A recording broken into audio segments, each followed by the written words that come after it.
When the bell tolls from the clock tower at City Hall, you can rest assured the time is right. All set for the new time. Thanks to 82-year-old Marvin Schneider, who is New York's version of Father Time. He maintains all of the city's vintage clocks that still run on age-worn mechanisms. With time of the essence as we move to daylight saving time this weekend, Schneider showed up at City Hall in advance to set half a dozen timeless clocks 1 hour ahead. This machinery operates on the basis of power generated by gravity. Parts are no longer available for this grandfather clock dating back to 1796, the oldest in City Hall, now located in the office of the council speaker. In the chamber itself, waits continue to keep this 150-year-old clock running on time. In timely fashion, Schneider shows up once a week to maintain and repair the city's historic timepieces. I come in, wind the clocks, listen to them, adjust them. They need TLC on a regular basis. With no formal training, Schneider had a passion for clock repair. Working in Lower Manhattan in the 70s, he was upset to see the clock above City Hall not working.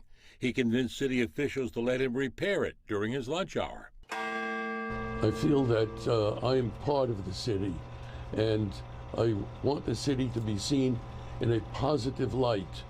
When people walk by and see city-owned buildings with city-owned clocks that work. After years of volunteering, in 1992, Mayor Dinkins put him on the payroll as the city's official clockmaster. All these years later, he works part-time. For him, it doesn't feel like work. Not at all. I have the sense of accomplishment once I leave. Only once did he get negative feedback from Mayor Bloomberg. Because his computer differed from the clock on the wall by 15 seconds. And he wanted to know why. Why? Probably because it took 15 seconds to look up. For 25 years, Forrest Markowitz has volunteered his time as Schneider's assistant. He admires his passion for clocks. He's intense with them. He has a camaraderie with them. I think he views them almost like they're human. Schneider has earned the nickname the Wizard of the Oil Can. Thus ensuring long life and saving money on repairs. Schneider opens a hatch, having me join him to the roof of City Hall and along a narrow catwalk to a room the size of a large walk-in closet to see the century-old mechanism that runs the crown jewel of clocks, the four-faced timepiece that graces the tower of City Hall.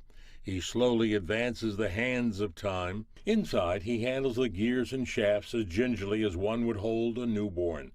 Like a cardiologist, he knows just how to diagnose a problem. It's like listening for a pulse or a heartbeat. The city's clockmaster told me he did consider retiring, but feared he'd be left with too much time on his hands. So, like clockwork, he continues to make his weekly rounds in hopes of keeping the city that never sleeps running on time. From the City Hall Clock Tower, I'm Marvin Scott, Pix 11 News.